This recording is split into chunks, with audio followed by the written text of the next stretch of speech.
एक बार प्रभु राधा राधा राधा कह के एकांत में एकदम पहुंच गए। रुक्मिणी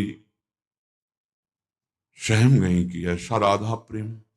द्वारिकाधीश कहा, प्रभु जिनका आप नाम लेकर के आंख मूंदे हुए अश्रु प्रवाह करते हैं, एक बार मैं उनके श्री चरणों के दर्शन करना चाहती हूँ। कहा, "वो तो असंभव है महालक्ष्मी जी के लिए, असंभव। प्रभु कभी आपकी कृपा से जीवन भर आशा रखूंगी, एक बार राधा रूप का दर्शन कर लूं।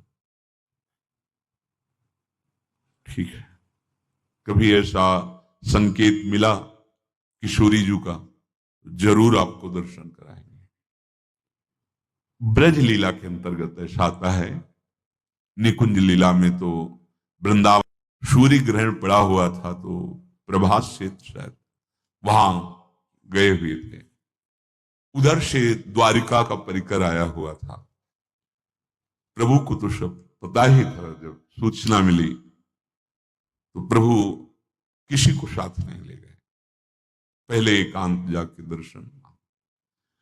फिर रुक्मिणी जी के पास आए, बोले तुमने कहा था कभी राधा रूप का दर्शन, तो आए नहीं है ब्रजवासियों के संग, ब्रजमंडल परिकर पूरा हमारा, जाओ दर्शन करे। अकेले रुक्मिणी जी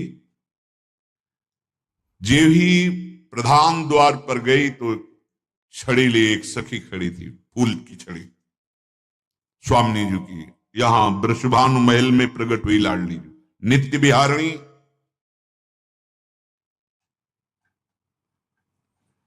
जे ही सखी को देखा तो झुक गए, यही होंगी राधा। लक्ष्मी कोट विलक्ष लक्षण लसल लीला किशोरी सतई, राराध्यम ब्रज मंडले थी। ब्रजमंडल में जो उनकी आराधना कर रही वो नव युवती इतनी सुंदर है कि लक्ष्मी कोट विलक्ष लक्षण लसल लीला किशोरी सतई। करोड़ों लाखों लक्ष्मी जिनके रूप को देखकर आश्चर्यचकित हो जाए, ऐसा रूप राधा दासी का, ऐसा ब्रज तरुणी का है। ब्रजनो तरुण कदम्ब नागरी निरखी करत अधग्रीमा। जे ही लक्ष्मी स्वरूपा रुक्मिणी जी ने देखा, उनका स्वामिनी जी अंदर समझ, स्वामिनी जी पहली सीढ़ी पे जो विराजमान, अंदर गई तो और अलवेली भांति दूसरी से, अब पक्का यही हूं।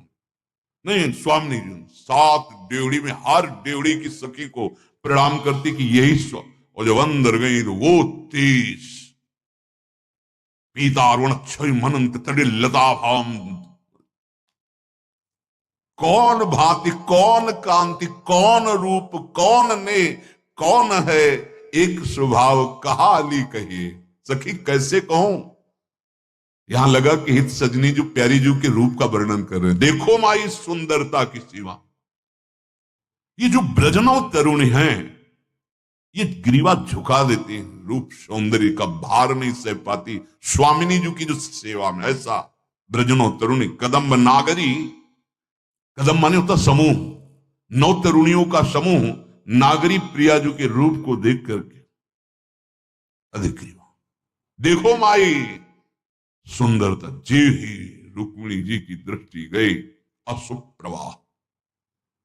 कुछ देर मधुर मृदु वार्ता स्वामिनी जी ने, जब वापस गई तो कहा, आप जीते कैसे हो इनके बिना, आप जीते कैसे हो।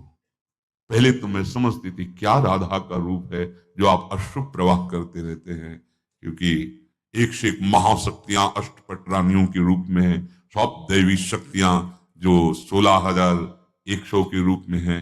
क्या इनमें से, पर आज मुझे लगा कि आप जीते कैसे हो। तो उनका मैं तो सदैव उनके समीप ही रहता हूं, ये तो बाह्य प्रगट लीला का स्वरूप। तब बोध रुक्मिणी जी बहुत एकांतिक वक्षा स्थल में ही विराजमान श्री लांछन चिन्ह के रूप में है। महाप्रभु लग रहा है कि वर्णन कर रहे हैं रूप का।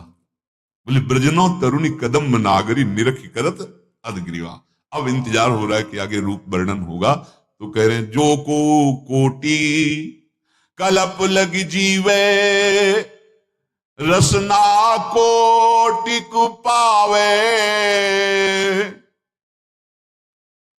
तो रुचिर बदनार बिंद की, शोभा कहत न आवे।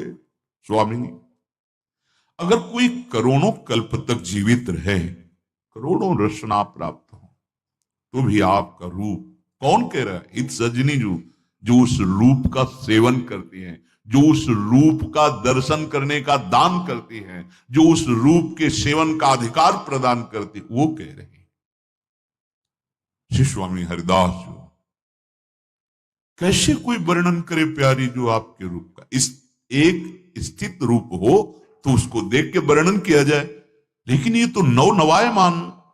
यह कौन बात जो अबही और अबही और अबही और ये कौन, कैसे? ये है कौन, कौन भांति, कौन कांति, कौन रूप, कौन नेह, कौन एक है स्वभाव, कहा आली कहिए। सखी कैसे बताओ, कहा कहो एक जीव सखीरी बात की बात की बात। अगर किसी उदाहरण में देखें त्रिभुवन में कि कोई सुंदरी जिससे स्वामिनी जी की उपमा, पाछे न होती अब हूं, आगे हूं न हुए है। स्वामी हरिदास जी, ये गति अद्भुत रूप की और है। महाप्रभु हरिवंश, देवलोक भूलोक रसातल, सुनि कवि कुल मति डरिए, सहज माधुरी अंग अंग की, कही कासों पट तरिए। किसी भी कवि की सामर्थ्य नहीं, न देवलोक में, न भूलोक में, न रसातल में, किसी लोक में ऐसा कोई नहीं जिससे उपमा दी जाए कि हमारी श्री राधा किशोरी कैसे, बोले अमुक जैसे। नहीं नहीं नहीं, ऐसा रूप का प्रभाव, प्रताप रूप गुण वै बल श्याम उजागर जो हैं, वो सदैव रहते हैं। बोले कौन माधुरी तरंग, हाव भाव कौन रंग, कौन मुख पानी पो। वर्णन करने में नहीं आ रहा, ध्रुवदास जी करे, बिलोकत ही रही, रो पड़ोगे। जरा सी झांकी स्वामिनी जी की आएगी, चिल्ला के रो पड़ोगे। ऐसा आनंद समुद्र का सार महारानी जी का रूप, तेरो रूप कहत नहीं आवे, जैसे हित हरिवंश कछुक जस गावे।